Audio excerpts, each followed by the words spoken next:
2:2.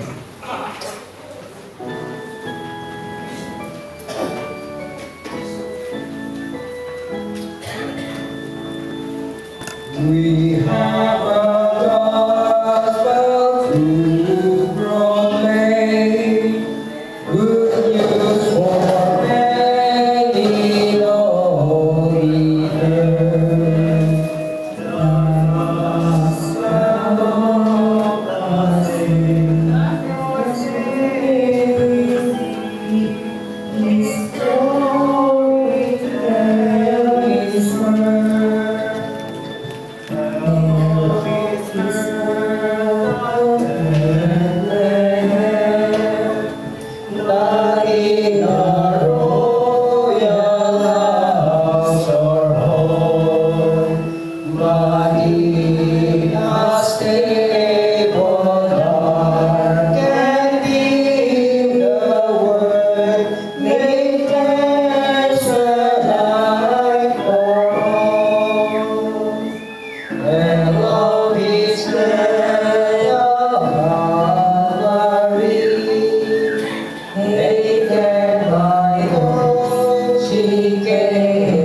Ang Panginoon ay sumainyo. Ang banal na ebanghelyo ng ating Panginoong Kristo ayon kay San Mateo, ikapitong kabanata, talata 21, at magpapatuloy sa talata 24 hanggang 29.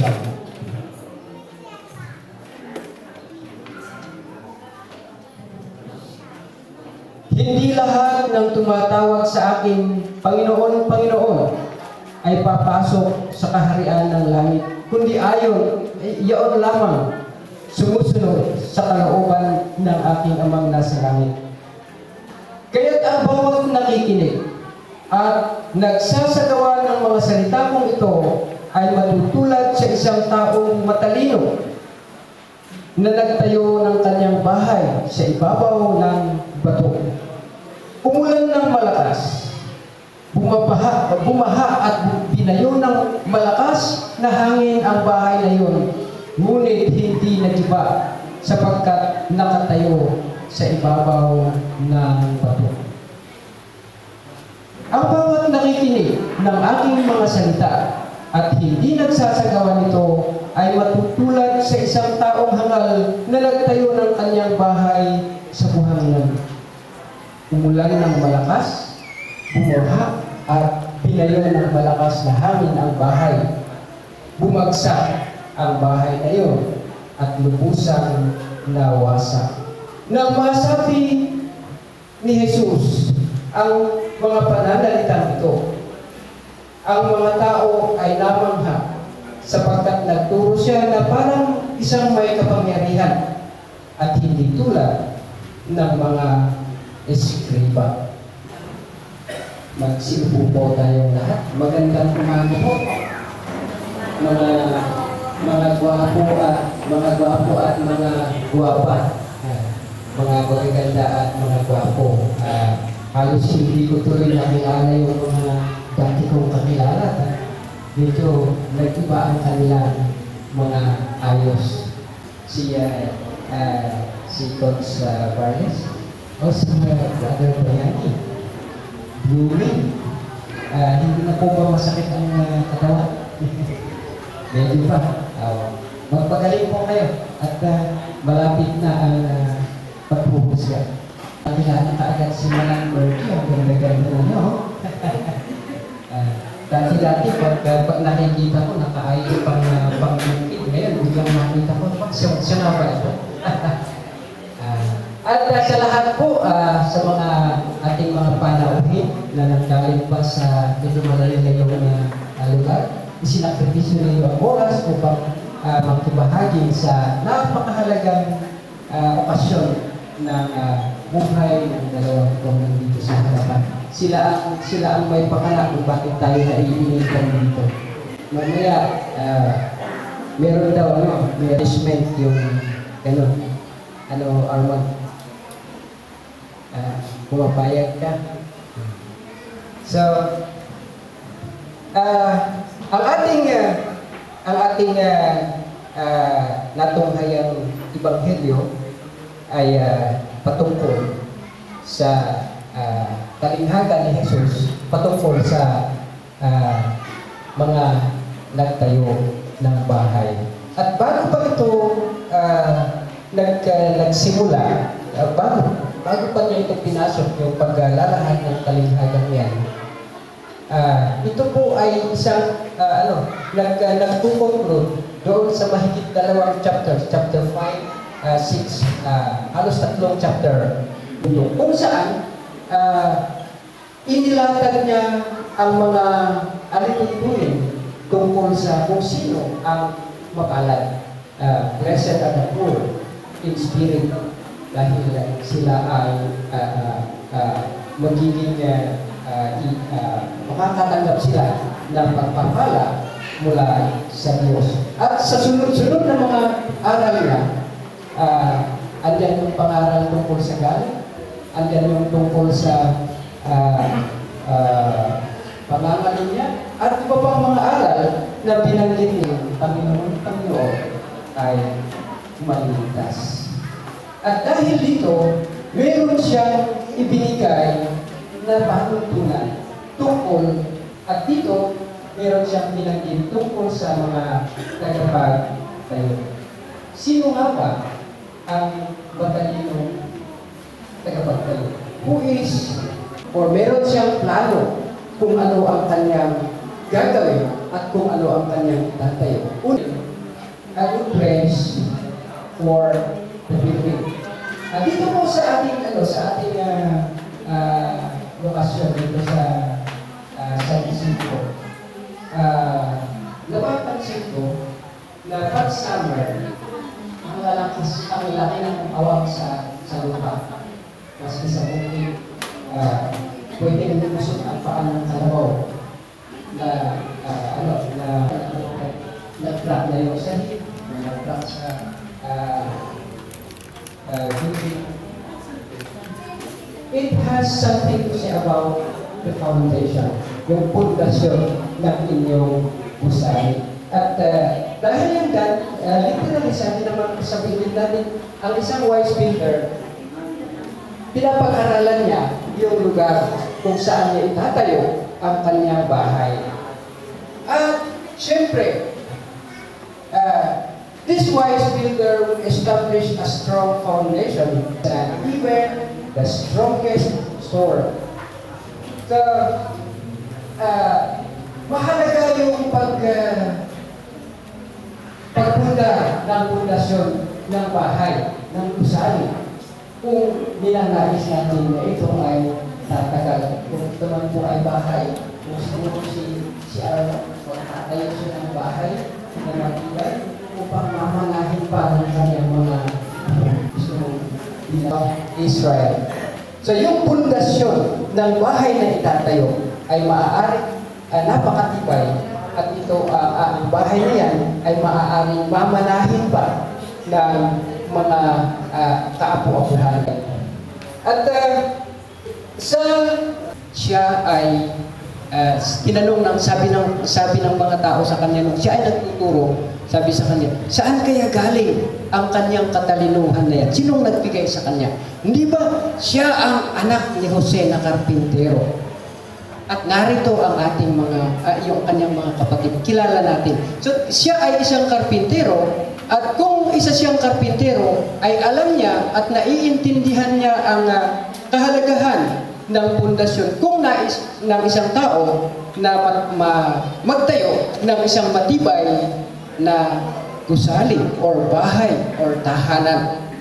Ito ngayon ang ginamit ni Jesus na ilustrasyon upang mailarawan ng malinaw kung sino nga ba ang matalinong tagapagtayo or mga tagasunod ni Jesus.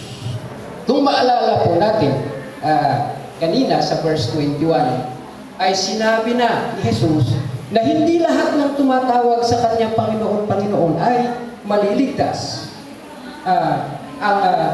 Kung gayon, sa makatuwid, ang tinutukoy niyang bahay na itatayo ay hindi literal na bahay, kundi ang ating buhay. Ang buhay natin at pamilya. Saan natin ito itatatag? At sa hamon nga, ay dapat ito ay nakatatag sa isang matibay na pundasyon. Sino nga ba? At tulitin natin, Jesus made a comparison, verses 24 to 29. He would say, who is a wise builder and who is the foolish one? We are building is our life. Yung buhay natin, ang itinatatag natin. At saan natin ito itatatag? Ang wise builder, ito ang nagsasabuhay ng mga salita ng ating Panginoon. At siya ay magtatayo ng isang bahay sa matibay na batong pundasyon. At nakita na ito ay kanyang isinasabuhay. Nakikinig sa salita ng Diyos at ginagawa. Alinsunod doon sa sinabi sa Aklat ng Santiago, ang mga nakikinig ng salita ay hindi dapat nakikinig lang, kundi isinasabuhay. So kung ang turo ng Diyos ay pagmamahal sa ating kapwa katulad ng ating sarili, isabuhay natin. Mamahalin din natin ang ating kapwa tulad ng ating sarili. Mag-ingat ka lang, baka mamaya may nakaitak na yan dyan na nalabas. Anong sinasabi mo sa aking esposa? Delikado. Ang pag-ibig sa kapwa tulad ng ating sarili. Kung paano natin tinatato ang ating sarili, nililinis, ayaw natin itong magkasakit, ayaw natin magutuman, ating kapwa. Isinasabuhay natin ang alituntunin ng Diyos tungkol sa pag-ibig. At ito naman, yung sinasabi niyang hangal na tagapagtayo ng pundasyon. Siguro nakita niyo, at ito, pwede na ito. So, nagtayo siya ng bahay. Pero hindi niya pinano, hindi niya inasahan. Wala siyang future expectation sa kung ano ang magiging mangyari. Halimbawa, nagtayo siya ng bahay, hindi niya alam. Pag umaapaw pala yung ito sa tabi, ay naaapot na dito na hindi literal na bahay at pundasyon ang tinutukoy ni Jesus. Ang bahay na ating itatayo ay ang ating buhay. Ang batong pundasyon ay ang salita ng Diyos kung saan dito natin itatatag ang habang ito ay magabayan at mananatiling matibay, matatag para sa Kanya. Dumating man ang bagyo ng buhay, ang sakuna ng buhay ay hindi ito matitinag. Kung ikaw ang tatanungin, saan mo gusto itatag ang iyong buhay? Saan mo gusto itatag ang iyong gamitin upang makapagtayo ka? Maraming tao, there are many people believe that a strong life well. Kaya, karamihan, nagpupursige araw-araw nag-iipon dahil ang alam niyang pundasyon at kasiguruhan ng kanyang buhay at pamilya ay nasusukat sa material na bagay. At alam po natin, marami pong karanasan ang nagsasabi na ang material na bagay na magiging pundasyon ng relasyon at pamilya ay ito ay isang kumpleto sa kanilang bahay. Hindi na sila magkukulang. Pero isang bagay ang nangyayari. Nangungulila pa rin.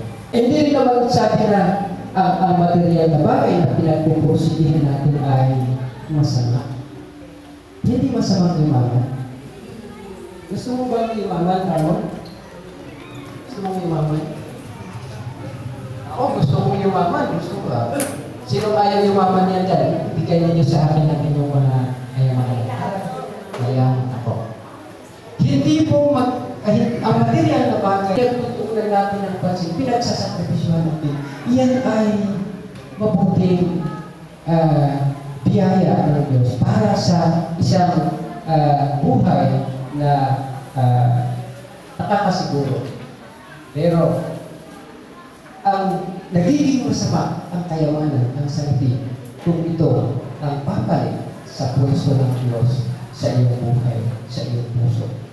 Ito ang tinataya mo kasiguruhan ng iyong buhay. Merong kwento ulit si Jesus tungkol sa mayamang hangal na sabi niya, ang dami mo ng kayamanan.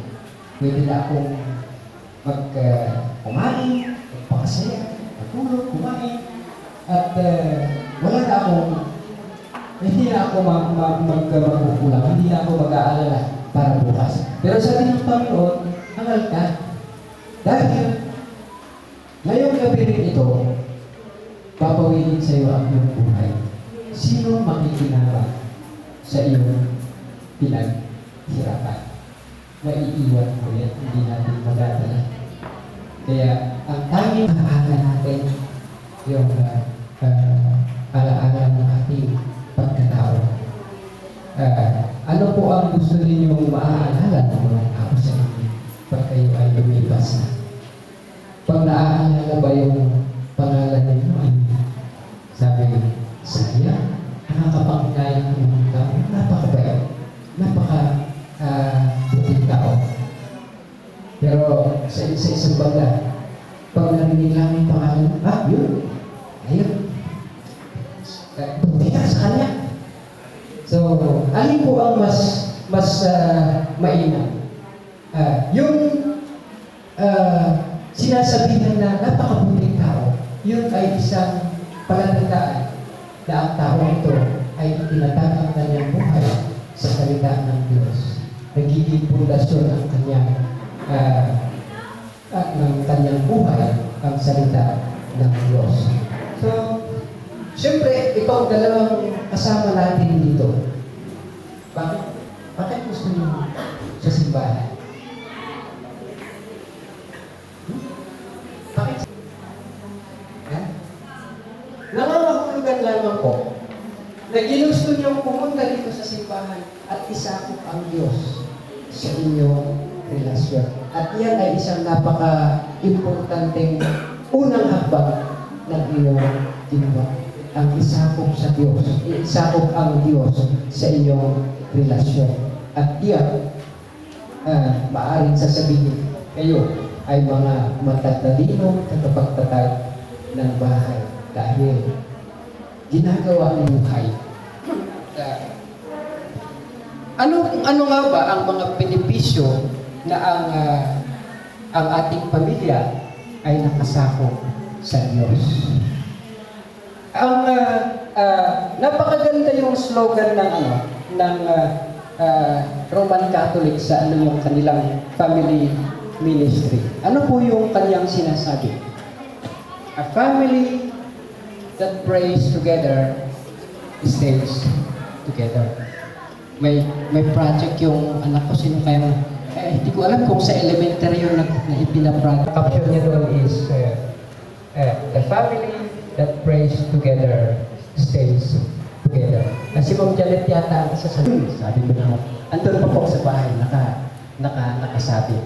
At ito ay isang hamon sa bawat pamilya. Itatag natin ang ating pamilya sa Diyos.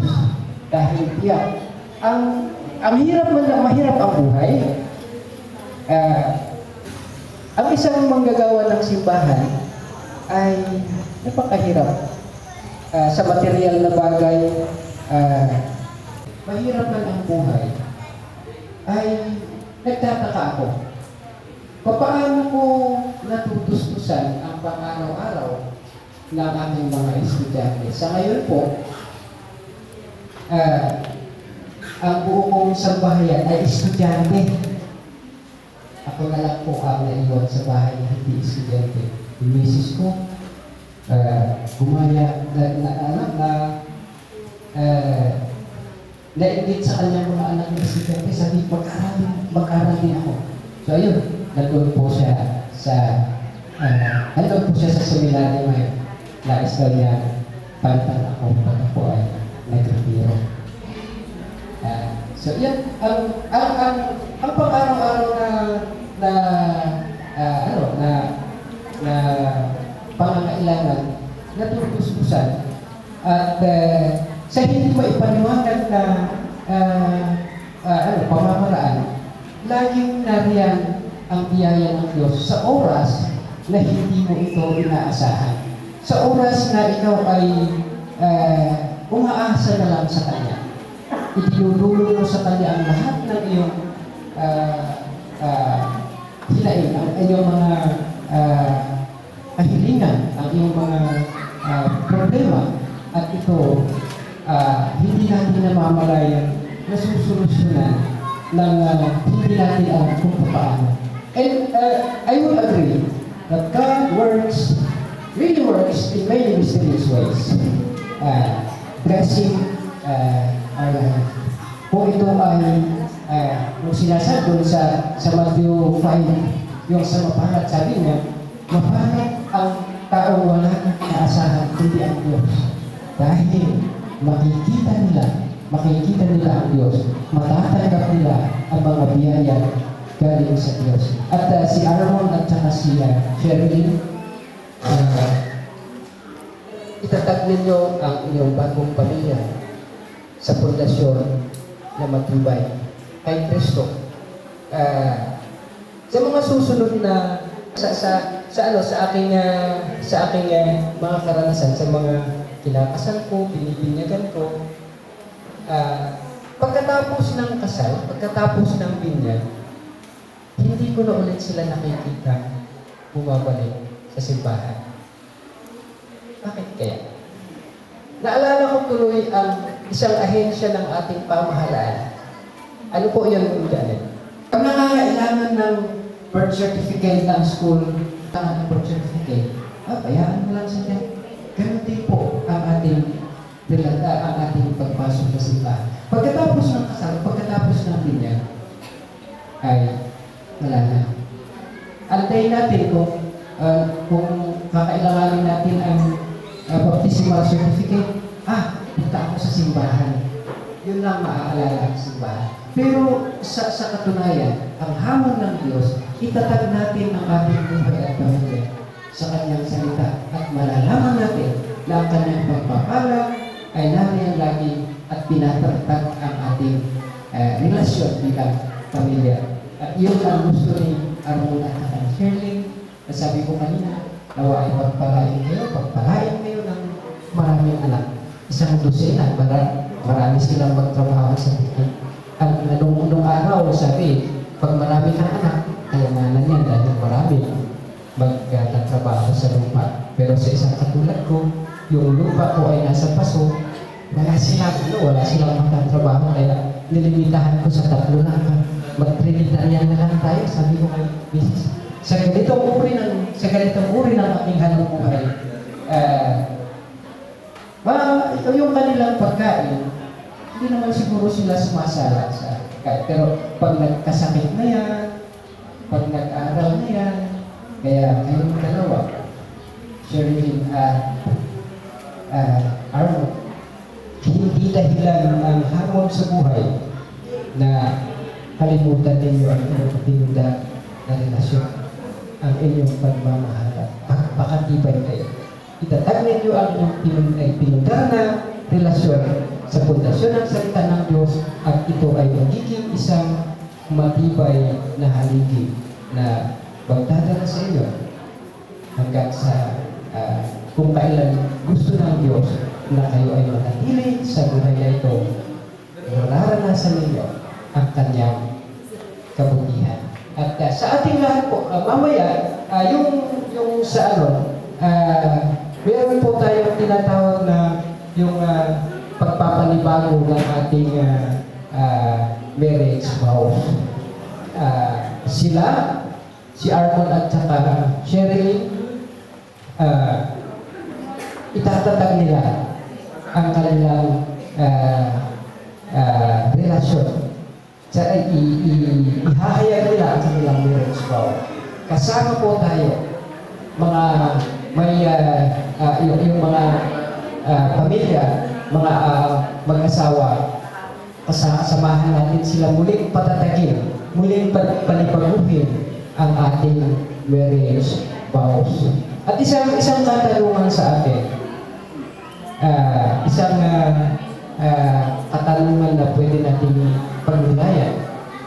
Saan ba natin gusto itatag ang ating buhay pamilya? O saan nga ba nakatatag ang inyong buhay pamilya? Halimbawa, ito ay nakatatag sa pundasyon na si Kristo ang kanyang panulukang bato na siya matibay na pundasyon upang magiging matatag ang ating pamilya hanggang sa kanyang muling pagdating. Magandang araw po sa inyo. Pahina sa po ng inyong hawak na liturgy. Sabay-sabay po tayo. Lumikha ng langit at lupa at ng lahat ng nakikita at pinakikita. Sumasagot tayo kami sa isang Panginoon Kristo, buktong na anak ng Diyos, nagmula sa Ama, pagpapalit sa lahat ng panahon. Diyos buhat sa Diyos, liwanag buhat sa liwanag. Diyos na totoo buhat sa Diyos na totoo. Inanaking inilikha ay isa sa pagkatapos ng Ama. Sa pamamagitan na inilikha ang lahat, at para sa ating mangawan sa ating kaligtasan, ay nalawan siya pagkasalanan. Sa pamamagitan ng kapangyarihan ng Banal na Espiritu, ay pinanganak siya ng Maria Virgen at naging tao. Ipinakusuplos ang anak sa ating panahon ng Poncio Pilato. Nagpakasakit na matay ang nilibig at maging buhay sa ikatlong araw sa katuparan ng mga kasulatan. Umakyat niya sa langit at narunod sa kanyang Ama, at muling darating sa mga natin upang makumana ang mga buhay at mamatay, at ang paghahain niya ay walang hanggan. Sumasampalataya kami sa Banal na Espiritu, ang Panginoon at kapagbigay ng buhay na nagbuhat sa Ama. Sinasabasyan ng malahali kasama ng mga anak, nagsalita sa Apostolika, naniniwala kami sa isang pamilya sa ito pagpapalaw ng mga kasalanan. Hinihintay namin ang mga pagkapay ng mga patay at ang may nagawa ng Amen. Yan, natatampo po tayo sa mahalagang bahagi. Si Sherilyn at saka si Arnold, magkaharap kayo. Sige. Si Arnold, hawakan mo ang kamay ni Shirley at bibigkasin mo ang sumusunod. Yung iyong babasahin mo.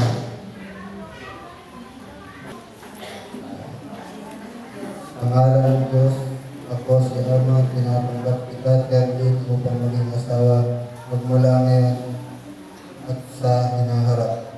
Mahirap man at ginhawa sa sakit at kalusugan, pagmamahalin ka at mahalagang hanggang sa tayo ay pag-iwalayan ng kamatayan. Ito ang puso kong pangako. Yan. Hawakan mo ang kanang kamay ni Arnold at bigkasin mo ang iyong pangako sa kanya. Sa ngalan ng Diyos, ako si Marilyn na tanggap kita, Arnold, upang maging asawa mula ngayon at sa hinaharap. Mahirap man at ginawa sa sakit at kalusugan. Pagkamahalin ka at pahalagahan hanggang sa tayo ay paghiwalayin ng kamatayan. Ito ang taos-puso ko. Sa pagbabasbas ng iyong mga elemento, yung singsing at yung aras,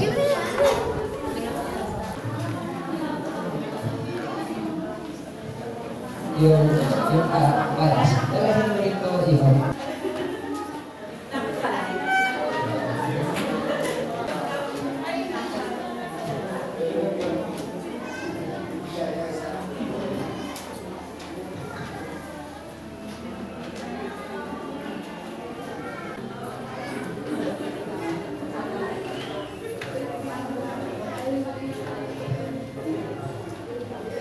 basbasan mo, Panginoon, ang mga singsing na ito na maging tanda ng pangako ni na Armand at Sherilyn upang silang dalawa ay mabubulot sa isa't isa sa pamamagitan ni Yesu Cristo aming Panginoon.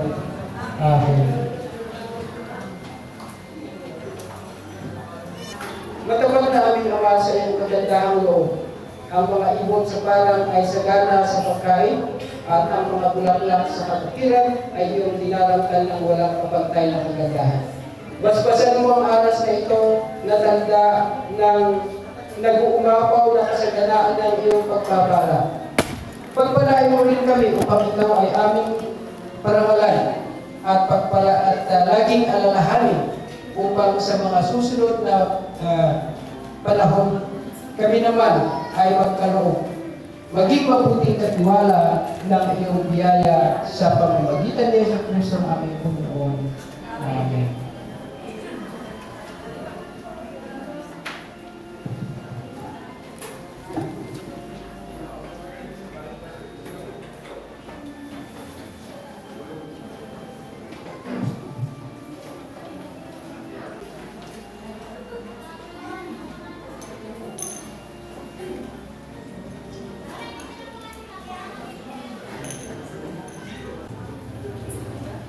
Susunod mo sa kanila.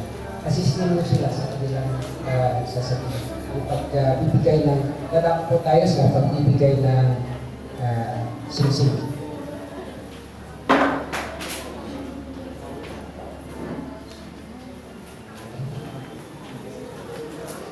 Saan yung kamay niya? Gawa ko yung kamay. Ayan, sige. Pinagkakaroon ko sa iyo ang singsing na ito bilang tanda ng aking pangarap. At ang buong kong pagkatawa at ang lahat ng nasa akin, gagalang kita sa ngalan ng Ama at Anak ng Banal na Espiritu. Amen.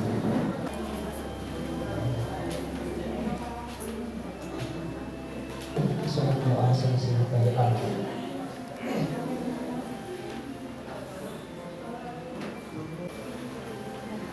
Pinagkakaroon ko sa iyo ang na ito bilang tanda ng aking pangako at ang buong kong pagkatao at lahat ng nasa akin, igagalang kita sa ngalan ng Ama at Anak ng Banal na Espiritu. Amen.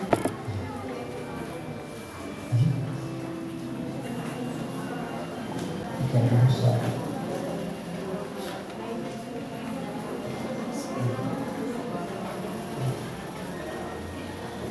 Tanggapin mo ang aras na ito bilang tanda ng lahat ng aking yaman. Kalapit ng aking pangako na pangalangalan o ang Diyos, ikaw ang ating pamilya sa pamamagitan ng bunga ng ating pagsisip.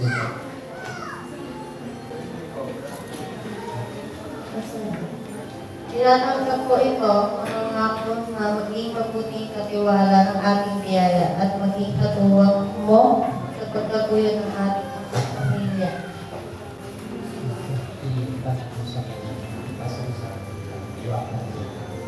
Okay.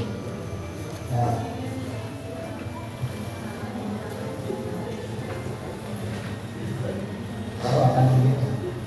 Hawakan dito pa. Inyo ang Biblia na ito at nawa ay maging kaisa namin kayo sa pagpapahayag ng salita ng Diyos.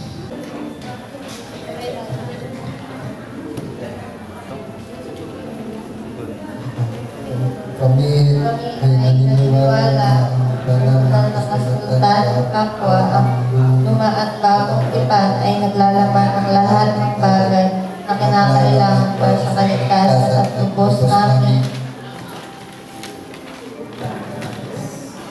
Aming ninanais na iaya ng aming buhay at ang aming pamilya sa lahat ng mga kautusan na nakasaad dito. Okay? Okay? Kunin niyo yung Biblia sa kunin at i-safety po yung talaga. So, dadaan po tayo sa susunod na takpak. Si Sherilyn at Armand, lumubog na kayo.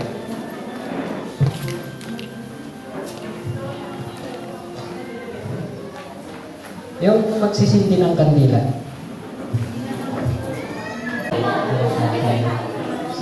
Bigyan nila yung ayaw magbigkas na.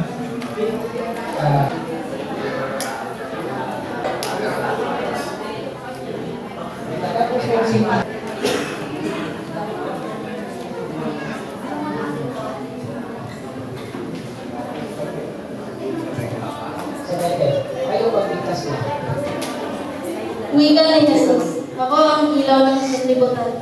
Ang sumusunod sa akin ay pagkakaroon ng ilaw na nagbibigay buhay at di nalalakad sa kadiliman.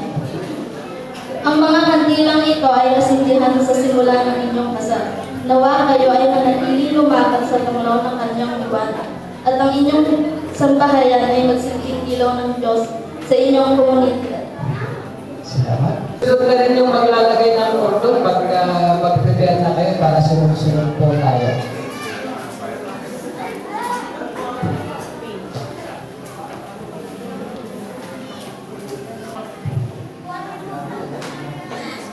Okay.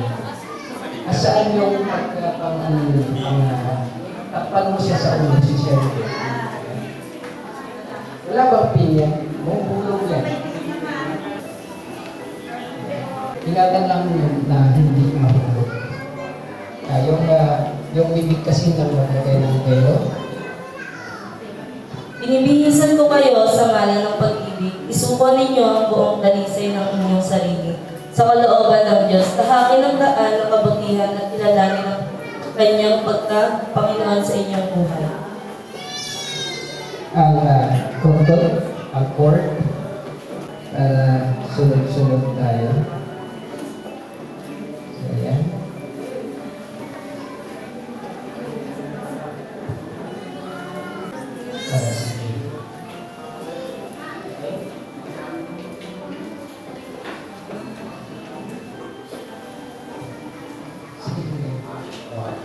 Yan, kasi nyo sa kayo. Nialay ang korda na ito upang pag-isinay ng mga asawa. Ito ay sagisag ng pag-ibig ng Diyos na bibigkis sa inyong puso at kaluluwa.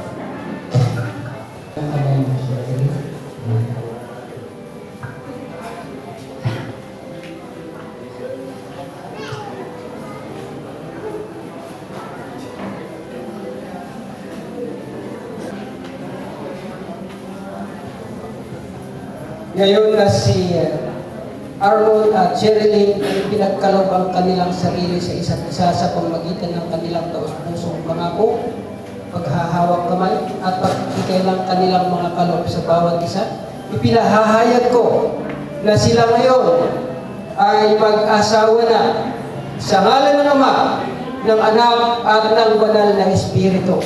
Ang pinagsama ng Diyos ay hindi dapat paghiwalayin ng tao.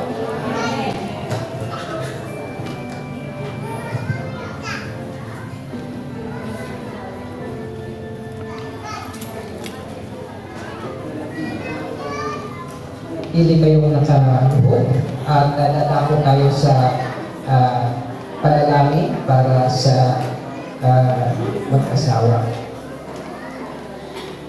Tayo ay manalangin para kina Armon at Sherilyn upang ang ating makalangit na Ama ay buong awang sila ay kalingain. Nawa ay mahalin, igalang at pahalagahan ng isa't isa. Mamuhay sila sa katapatan at pag-unawa sa karunungan at pagkamakadiyos upang ang kanilang tahanan ay maging kanlungan ng pagpapala at kapayapaan sa ngalan ni Kristo na ating Panginoon. Amen. Tayo ay manalangin. Walang hanggang Diyos, lumikha ng buhay at nagpapanatili nito ang pinagmulan ng aming kaligtasan at biyaya. Masdan mo ng may lugod ang sanlitan iyong kung saan pinagkaroon mo ang kanyang buhay at nalala sa lalaki at sa babae na ito na iyong pinag-isa sa pangalan ng isang dibdib. Amen. Magkalooban sila ng karunungan at katapatan habang inaayos nila ang kanilang buhay, na sila ay maging lakas ng bawat isa, pangunawa sa bawat puso, aliw sa kalungkutan at kasama sa kaligayahan. Amen. Pinagpagkalooban na ang kanilang mga hangarin ay naaayon sa iyong kalooban, ang kanilang espiritu sa inyong espiritu, upang sila ay lumago sa pag-iibigan at kapayapaan na kasama mo ang bawat isa habang sila ay nabubuhay. Pagkaloob sa kanila ang iyong pagpapala upang kilalanin nila ang kanilang mga pagkakamali kung masaktan nila ang isa't isa at hingin nila ang iyong pagpapatawad at ang pagpapatawad sa isa't isa. Amen. Pagpalain mo ang kanilang pagsisikap upang ang kanilang tahanan ay sagaran sa iyong biyaya, upang matugunan ang lahat ng kanilang pangangailangan. Nang sa gayon ay ikaw ay kanilang pasasalamatan sa pamamagitan ng pagbahagi ng iyong biyaya sa kanilang kapwa. Amen. Loobin mo na ang kanilang buhay ay maging tanda ng pagmamahal ni Kristo sa makasalanang mundo, upang ang hindi pagkakaunawaan ay magapi ng pagkakaisa, ang pagkakamali ay mapaghilom ng magpapatawad, at ang kaligayahan ay mangibabaw sa kawalan ng pag-asa. Amen. Ipagkaloob nawa kung iyong kalooban ang biyaya at ang pamana ng mga anak at biyaya upang buruan silang makilala ka, mahalin ka at pamilura. Ipagkaloob sa kanila ang kaganapan ng kanilang pagmamahalan upang maibabahagi nila ang pag-ibig at malasakit sa kapwa. Ipagkaloob mo na ang bawat mag-asawa ay nakasaksi sa mga pangako ay masubuhan ang kanilang buhay at inalalakas at mapatunayan ang kanilang katapatan. Ipagkaloob mo na ang bigis ng aming pagkatao kung saan ang iyong mga anak ay nagkakaisa at ang mga nabubuhay sa mga banay ay magpagumbago ng pagpapala upang ang iyong kalooban ay maganap dito sa lupa para rin sa langit. Higit sa lahat sa iyong nakilang awa ay dalhin mo kami kasama si Armo at si Sherilyn sa kanilang kapag kung saan ang iyong mga pagpapalang mga banal ay magdiriwang magpakailanman sa iyong makalangit na lahanan sa pamamagitan ni si Kristo na aming Panginoon, na nabubuhay at nakaharing kasama mo kaysa ang banal na Espiritu, iisang Diyos, ngayon at magpakailanman. Amen. Mapagpalang Diyos, nagpapasalamat kami sa iyong pagmamahal at sinubo mo ang iyong anak, ang iyong buktong na anak na si Jesus Kristo, na maging kaisa namin. Ipanganak na tulad namin upang gawin na ang daan tungo sa cross ay siyang daan ng buhay. Nagpapasalamat kami at iyong pinagpala ang pagsasama ng lalaki at babae sa kanyang ngalan. Sa kapangyarihan ng iyong banal na Espiritu, ibuhos mo ang iyong pagpapala sa lalaki at babae nito, si Armon at Sherilyn. Ipagtanggol sila sa kaaway. Pangunahan mo sila tungo sa kapayapaan. Pahintulot nawa na ang kanilang pagmamahalan ay manatili sa kanilang puso, palabang sa kanilang balikat at korona sa kanilang ulo. Pagpalain mo ang kanilang mga gawain at pagsasama sa kanilang pagtulong at paggising, sa kanilang buhay at kamatayan. At sa huli sa iyong kaawaan ay maihatid sila sa hapag na pinagsasaluhan ng iyong mga banal sa iyong makalangit na tahanan. Sa pamamagitan ni Hesus Kristo na aming Panginoon na nabubuhay at naghahalin kasama mo, kaisa ang banal na Espiritu, iisang Diyos, ngayon at magpakailanman. Diyos Ama, Diyos Anak at Diyos Espiritong Banal, basbasan at panatilihin kayong dalawa. Masdan nawa kayo ng Panginoon na may dugon at puspusin kayo ng pagpapala upang habang kayo ay nagbuhay ng may katapatan din sa ilahat ay pupurihin at luwalhatiin ang Diyos magpakailanman. Pwede na po din yung tanggalin ang mga nakakabit sa kanila, yung cordon at belo. Cordon muna. First part kasi wala yung partner. Yan. Belo. Okay. Sibes. Yan, maganda siya.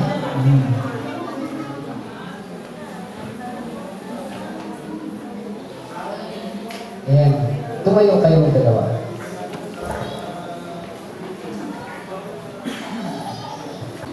Magandang umaga po sa ating lahat. Akin pong inihaharap sa inyo ang bagong mag-asawa, si Mr. and Mrs. Armon Lorenzo. Palakpakan po natin sila. Kanila ay anak na mag-asawa. Okay. So, next move. Next move, pagkala. Kiss your bride. 30 minutes. 30 minutes. 30 minutes.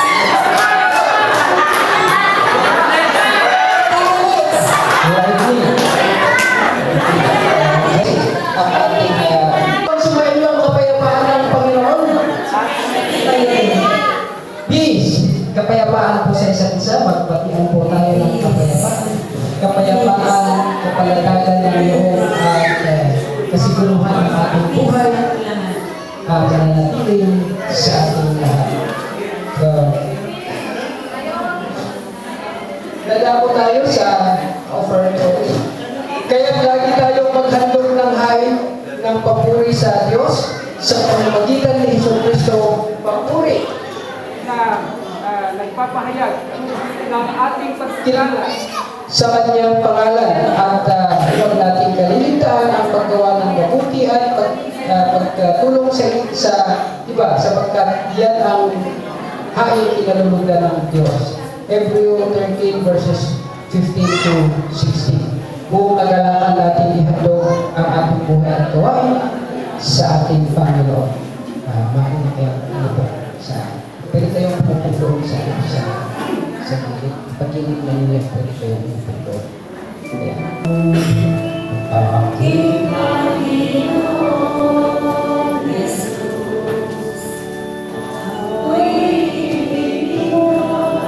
habang nililiko po ang ating alay, dito na po pipirmahan ang marriage certificate. Kung hindi pa po pipirma, pakidala dito yung marriage certificate dito sa harapan para mapirmahan.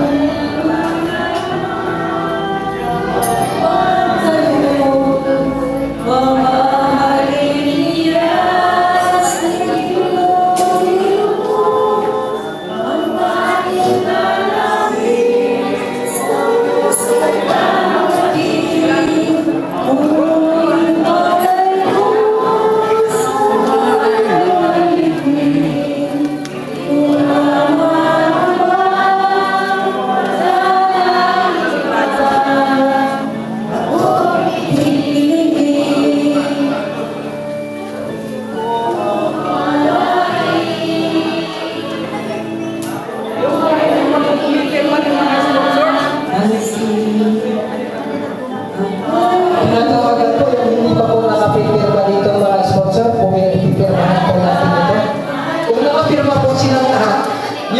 mag-asawa na lang po ang pipirma.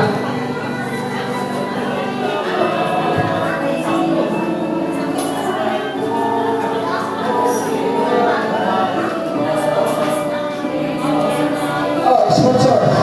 Yung mga sponsors ay Yung mga sponsor na hindi pa po nakakapirma dito, tumulog po kayo dito sa harapan at pirmahan po ninyo itong kanilang marriage certificate.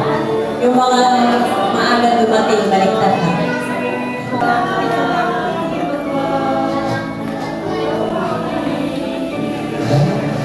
Apat po yan. Isa pa. Okay na ba? Okay. Oh, yun. Yung mag-asawa mo, nakapirma lang po lahat. Yung mag-asawa mo.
Tumayo po tayong lahat.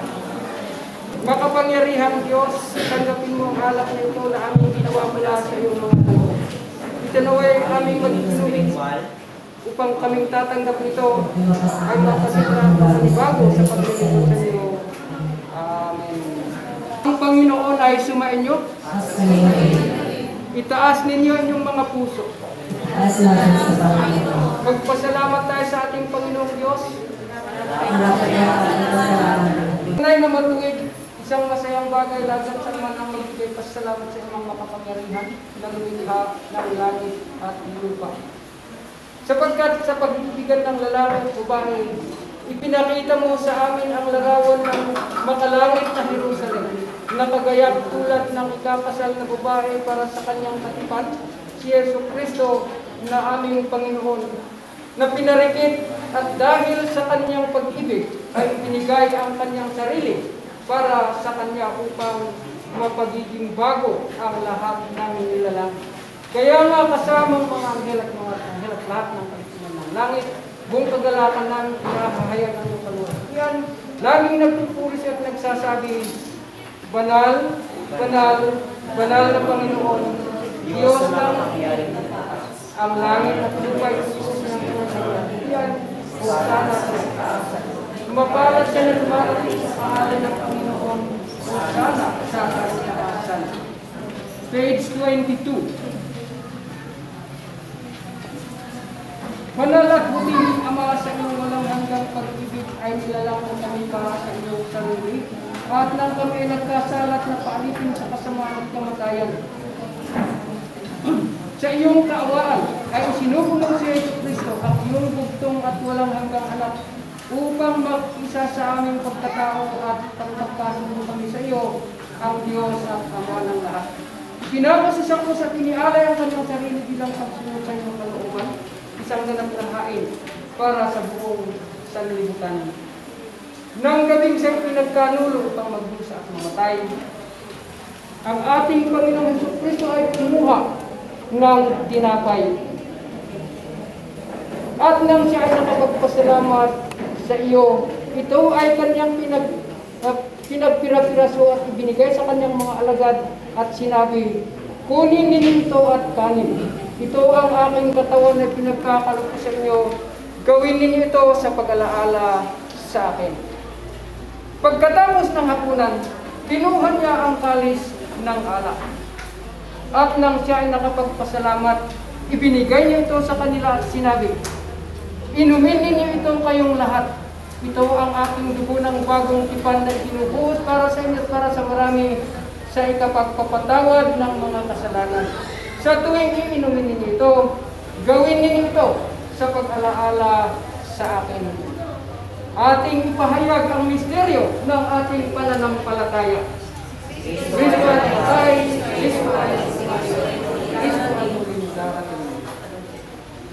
Ipinagdiriwang namin ang pag-alaala sa aming katubusan o Ama sa hain ito ng papuri at pasasalamat sa pag-alaala sa kanyang pagkamatay, pagkabuhay ng muli at pag-akyat sa langit ay iniaalay namin ang mga handog na ito. Pakabanalin mo ang mga ito sa pamamagitan ng iyong banal na Espiritu upang maging katawan at dugo ng iyong anak para sa iyong bayan at maging banal na pagkain at inumin ng bago at walang hanggang buhay sa Kanya. Pakabanalin mo rin kami upang tanggapin namin ng may pananampalataya ang banal na sakramento ito at nang mapaglingkuran ka namin ng may pagkakaisa, katatagan at kapayapaan at sa huling araw ay pagsama mo kami kasama ng lahat ng iyong mga banal sa kagalakan ng iyong walang hanggang kaharian. Lahat ng mga ito hinihiling namin sa pamamagitan ng iyong anak na si Jesucristo. Sa pamamagitan niya, kasama niya, at sa Kanya, kaisa ang banal na Espiritu, lahat ng karangalan at kaluwalhatian at iyong mga kapangyarihan, ngayon at magpakailanman. Amen.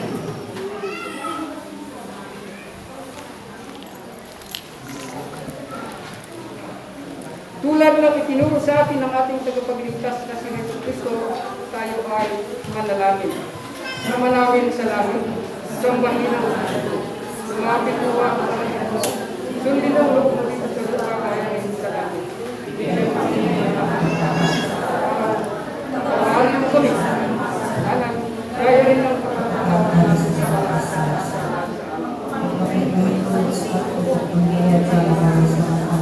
sapagkat sa iyo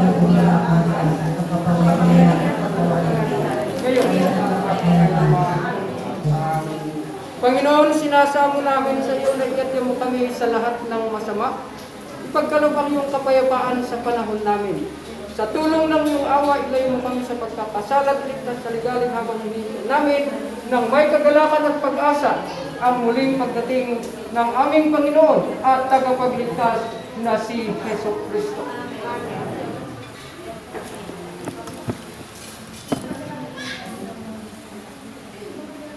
Pira-piraso na ang kordero ng Diyos. Pinira-piraso ngunit hindi nahahati. Laging pinagsasaluhan, ngunit hindi nauubos at pinagiging banal ang lahat ng tumatanggap sa Kanya. Amen. Kordero ng Diyos na nag-aalis ng kasalanan ng sanlibutan. Kordero ng Diyos na nag-aalis ng kasalanan ng sanlibutan. Kordero ng Diyos na nag-aalis ng ng kasalanan ng sanlibutan. Dumudulog kami sa iyong napagmaunawan sa Panginoon. Wala sa isang Di sa iyo maraming kapilangan. Pagkakaroon sa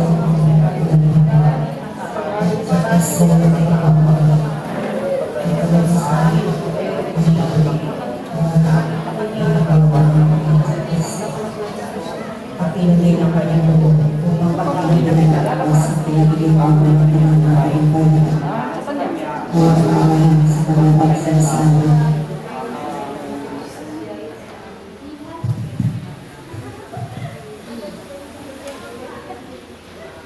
ang mga kaloob ng Diyos para sa bayan ng Diyos, tanggapin natin ito sa pagkakaalam, ibigay nito ang kanyang sarili para sa atin, at tanggapin natin siya sa ating mga puso na may pananampalataya at pasasalamat.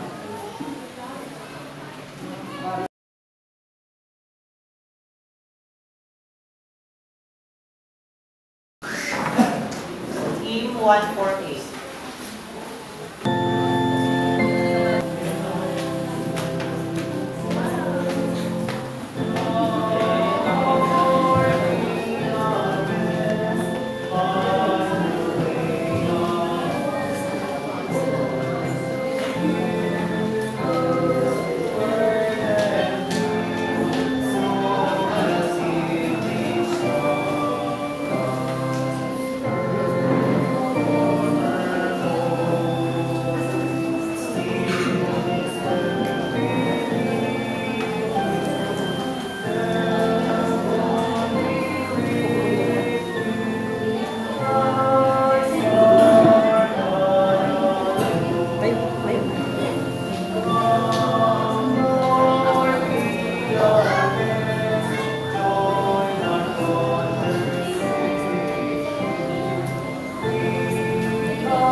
Ang patawin.